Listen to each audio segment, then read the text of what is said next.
പിന്നെ നമ്മുടെ കല്യാണം ആർഭാടമായിട്ട് വേണം നടത്താൻ. 2 എണ്ണം എന്റെ ഉണ്ട്, ബാക്കി 4 എണ്ണം ഇഞ്ഞു കൊണ്ടുവന്നാ മതി. എന്തോന്ന് 6 പാവാട വേണോന്ന് പറഞ്ഞു.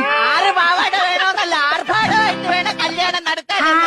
കല്യാണത്തിന്റെ കാര്യം പറഞ്ഞപ്പോഴാണ് എന്റെ ആദ്യ കല്യാണത്തിലെ ശങ്കരൻകുട്ടി ഞാനും കൂടി ഹണിമൂണിന് ഊട്ടി ചെന്ന് അവിടെ ചെന്നപ്പോ ഭയങ്കര തണുപ്പ്. ആ തണുപ്പ് അടിച്ചതും ശങ്കരൻകുട്ടി എന്നെ കേറി ഓടി കെട്ടി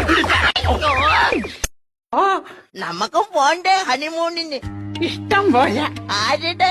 ഇതിന്റെ ഒരു മിനിറ്റ് നിക്കേ. ഹലോ, ആ 108 ആംബുലൻസ് അല്ലേ? ആ സ്റ്റാർട്ട് ചെയ്തിട്ടോ, ഏത് നിമിഷവും എന്നെ പ്രതീക്ഷിക്കാം. ആ രീതിയിലുള്ള സംസാരം വരെ എത്തി. ശരിയെന്നാ.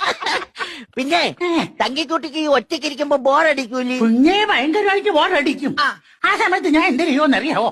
അപ്പുറത്തൊരു കോഴി അട ഇരിക്കുന്നുണ്ട്, അതിന്റെ അടിയിൽ ഒരു താരാമുട്ട വാങ്ങി വയ്ക്കും.